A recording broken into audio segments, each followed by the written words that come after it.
Taylor Swift is a link builder. There were rumors that she would get engaged. Our client said, let's give them a free wedding venue. And then we got them 50 links. That's digital PR. Managing multiple clients or large websites? Automate your SEO with Ali AI. Start your free trial now. Wix Studio, one end-to-end web creation platform for your agency to deliver exceptional work with absolute efficiency.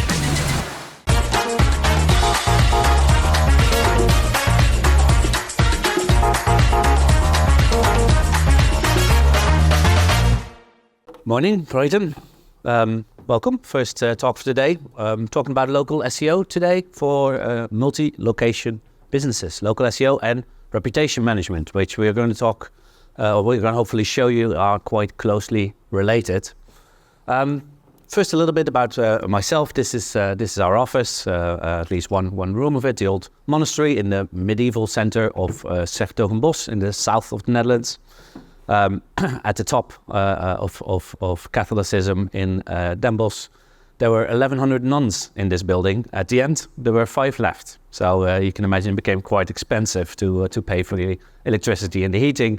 So nowadays it's a data science university, which when I have guests, I always take them to the chapel where the priest used to talk about the universal truth. Now it's the data science professor, which is quite telling of the times, I think. I have a history at Google. I worked at Google London for a long time as a measurement specialist, and we are nowadays also a premier partner.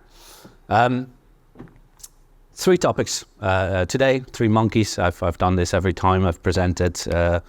Basically going to talk to you a little bit about what's new in the field. I don't know how many of you attended my talk in April? Nobody? 1, 2, 3, 4? Okay, not too many. Okay, that's good. Then we'll talk a little bit about impacting results. How do you impact results? What tools do you have available? What techniques do you have available? What matters? What doesn't matter? What's myth? What's not myth? And then a little bit about being an expert in 10 minutes, which is seriously possible. So let's start with what's new in local SEO. I always start with this slide because I find it a staggering statistic. 46% of search queries have a local intent, right? Think about that. Users or consumers or potential customers are searching for stuff on their mobile phone, and they are expecting the world around them to align with the result that they're seeing on their mobile phone, right? They're looking for stuff around them. This can be a combination with the famous one is pizza near me, but there are also search queries for which Google thinks it's quite likely that you are looking for something in the real world. And if that's the case, Google plays around with the map pack, and the map pack, when it's on top of the page, it takes almost 30% of the clicks. In April, we saw a heavy experimentation on the back of Digital Markets Act. And we're seeing a little bit less prominence for local now, but this is just me from my laptop, so this is not anything with a statistical base. But interestingly, there's a lot of testing going on. There's constant testing going on how to display the best local results.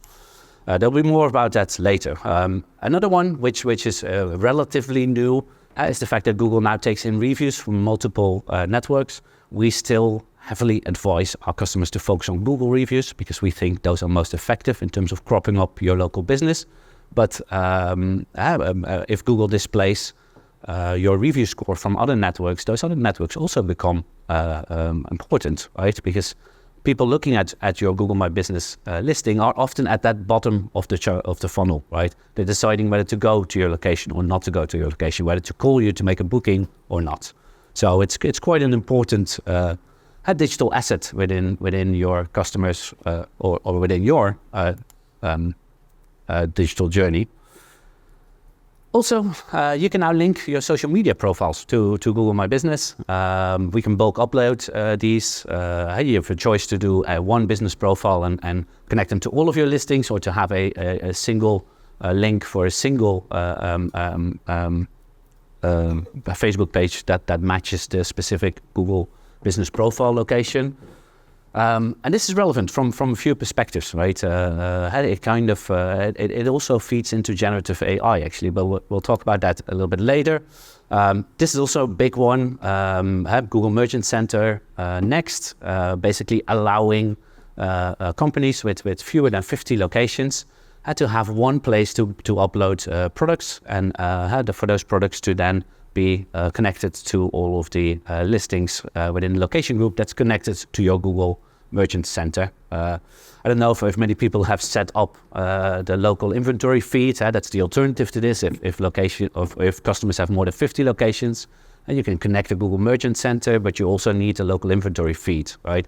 Local inventory feed, quite a simple feed, but you have to have an idea of what amount of products against what price is in what store. So a lot of retailers kind of don't have that IT infrastructure to keep that from working. So this is Google leveling the playing field between small retailers and bigger retailers, which I think is a good thing.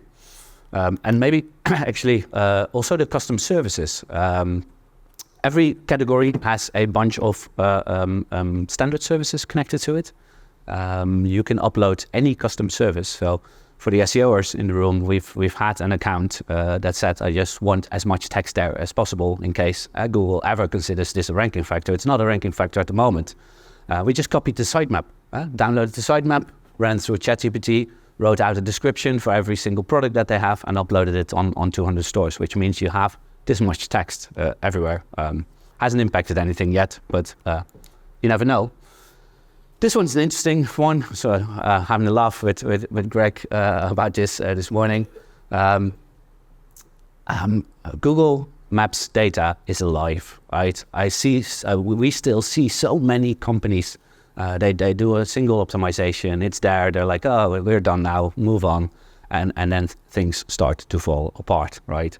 Anybody can suggest an edit on your Google business profile. If you do not manage it, other people will manage it for you, which sometimes is a good thing. Most of the time is a good thing because you're not managing it, and they're updating your digital assets for free of charge. But sometimes it's not. And in the US, competition is a little bit more cutthroat than in most European markets. In the US, people are now changing their competitors' location to out of state, which is a disaster because it means nobody will be able to find you anymore. It means you have to re-verify when you put it back. It's real nasty. Something that's a little bit less nasty, at least in my point of view. Let's ask the involved high schools. I don't know if anybody has heard about the Hawk Tua high schools yet. Yeah, it's a thing. Google it. Kids are changing the name of their high school to Hawk Tua High School. So there are hundreds of Hawk Tua high schools. I checked a few days ago. The trend has not reached the Netherlands yet, but here in the UK, it's definitely going on, and the US as well. And I can imagine it's not what you want, but it's an example of user updates and ignoring your business profile makes you vulnerable. Another nice update,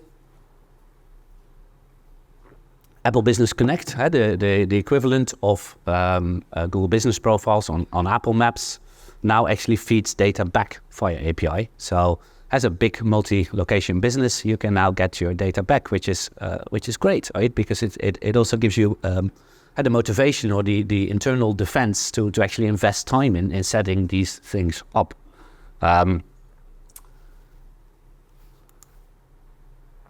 Apple Business Connect is still the second largest network, after Google Business Profile. I think Apple Business Connect is your second priority as a multi-location business. There's a lot going on. Microsoft, Apple, but the other players as well. Everybody wants to collect local data because it's what's going to make your generative AI a hell of a lot better. And Apple is investing in this, and Apple has deep pockets. I'm not sure if anybody here is old enough to remember when Apple launched Maps. Everybody had a laugh. I was working at Google. We had a serious laugh about it. But Apple is a deep-pocketed company, and they have time, and they have money. So I expect this to grow. Apple Maps now also launched on the web version, and it's implemented standard on the iPhone. So all of the Apple fanboys and girls out there are likely to give it a try. Having said that, we don't go for gut feelings. We test things. So we tested 1,100 locations, close to 1,100 locations in Europe, across Europe. When we tested it, by the end of 2023, it was slowly creeping up to 1% of the impressions. So at best now, it's 1 to 1.5% is my estimation of the market share of Apple Business Connect. So if this is the second most important network, at 1.5%, you can think, if you don't have to be a great mathematician to understand how important the biggest network is. This is the most exciting one, right? Search generative AI. Last Brighton SEO, I said this is not coming. It was launched 2 weeks later. I was partly right because it's not coming to Europe. It was launched in the US. But this is super exciting, right? This is really, really exciting, and this is relevant from local, but also for the SEO folks out there from a wider perspective. Because if you think about how the repercussions of this, it's going to be top of the SERP, and it's going to answer a question directly, right? So it's something you want to keep an eye on. So how do we impact results, right? Well, let me make a distinction here in a few things, right? So first, ads, which is very different from local search, which is your SEO or your spiel, and local generative AI. And I'm going to speed it up a little bit. This is ads. This is what happens when a company connects Google Business Profiles to Google Ads, and you see, quadruple, eightfold times the amount of impressions. Those impressions are mobile maps and desktop maps. They are display. They are spray and pray impressions. They are very different from your mobile search and desktop search. Is when somebody's searching for your business or for your products or services that you answer, and you're there, right? Which is a lot more valuable. Also, another one to be aware of for the ones that do that, Google will import all of your photos, right? So if you don't manage this and there's user-generated photos, they will end up in your ad campaign, right? You spend a lot of money, create a lot of impressions for shit photos to show. So make sure you think about that. Within our software, we show you exactly what keywords are rendering, how often your Google Business Profile is being shown against what keyword. We cannot distinguish if it's from ads or from local SEO.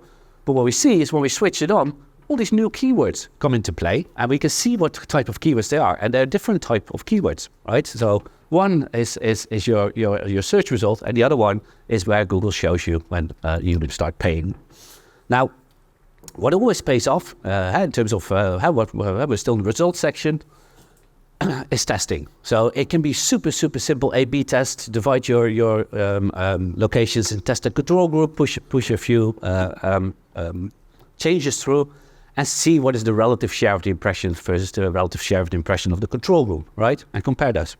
If you see a switch, like you see there, then there was a significant difference, right? The other one is causal impact analysis, right? And we do this for quite a few of our clients.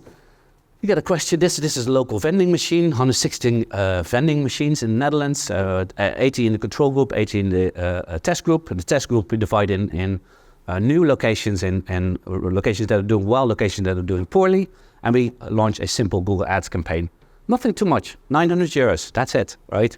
And we can see, we can project the revenue for the locations that we're doing the test for. We can project the locations, the revenue for the location we're not doing the test for. We can compare the result with the projection for both. And in one, if the result, the comparison between the result and the projection in the control group is not is accurate or is close, then we know the projection holds firm, and the difference between the measured result and the projected result can be assigned to Google Ads. So we knew that 912 euros that we invested returned 15,000 euro in additional revenue, right?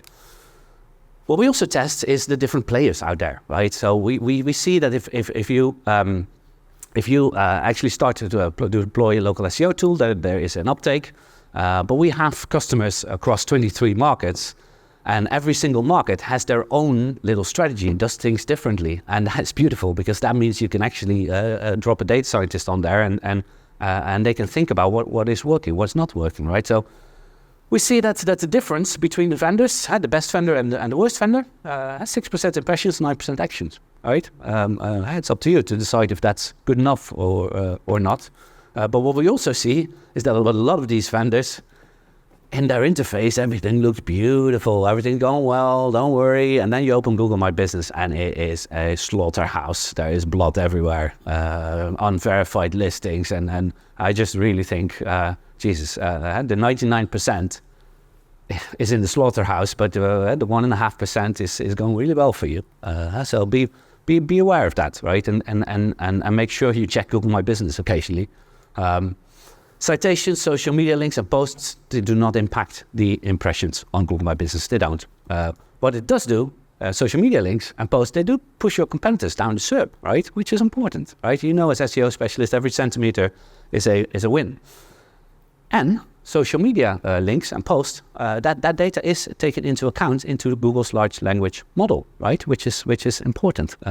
So we've seen well, there's a lot of talk that Google is also importing linked social media posts from for example, Facebook, that is linked to that location into the algorithm. So you're able to feed the monster with information that you want it to know about your business, and it could be about an offer or citations. Joy Hawkins always produces lovely insights. 3% of your citations being indexed. That's 97% are being lost. And then generative AI, right? That's the biggie. This is a Sochi research in US. They did a few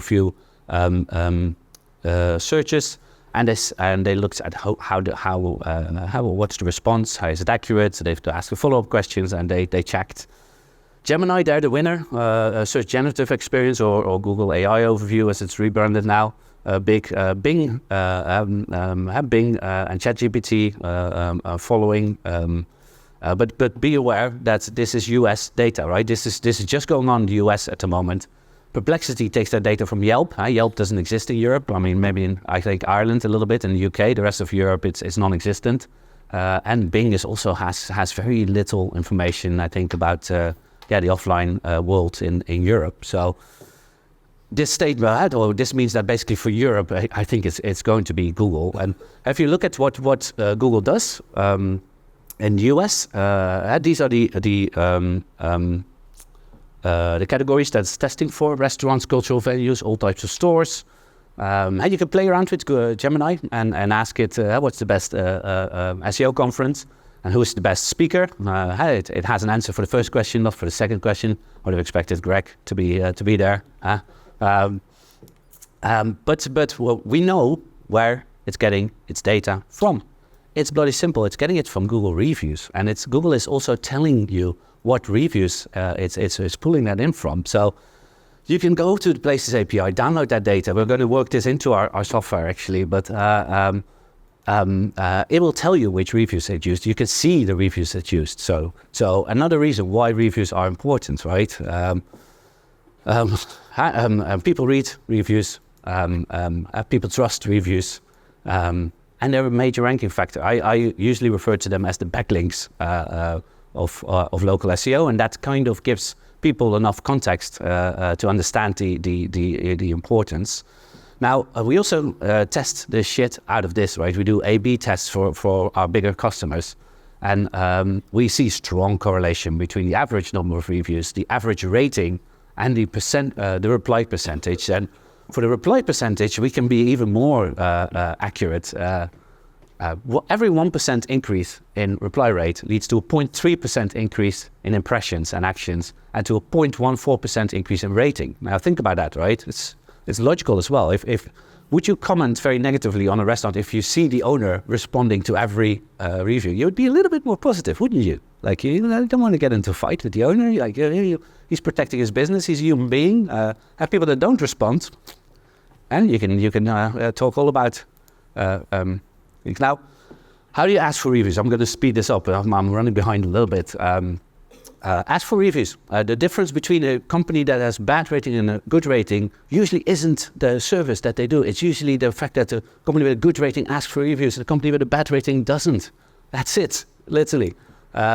We can help you set targets for reviews. We have we've developed a bit of software, very simple. We do a search in a 10 kilometer, 5 kilometer, 1 kilometer radius of all your locations, tell you how many reviews you need to rank. And then you can get reviews removed, especially if it's a competitor. If you suspect it's a competitor, don't reply. Leave it there and action it. And last but not least, this is coming to Europe as well, right?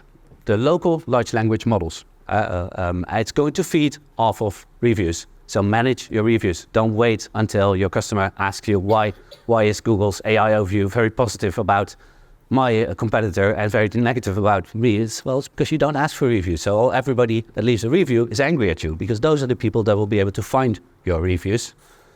Now, the last half a minute extra. If you want to be an expert in 10 minutes, that's possible. Go to our website. You get full access to all of the software for free.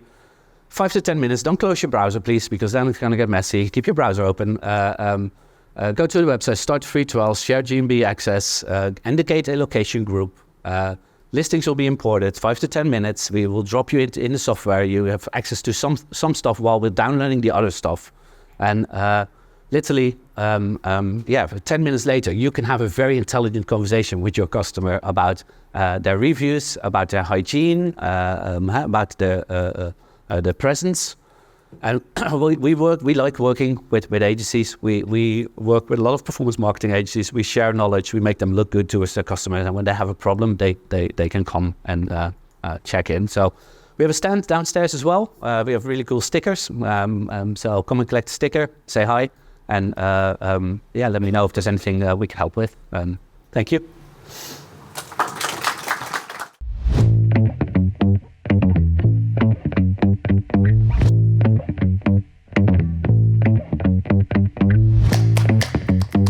Monthly reporting making you want to shove sharp things up your nose? Try Dragon Metrics, the all-in-one SEO software with mind-blowing reporting tools.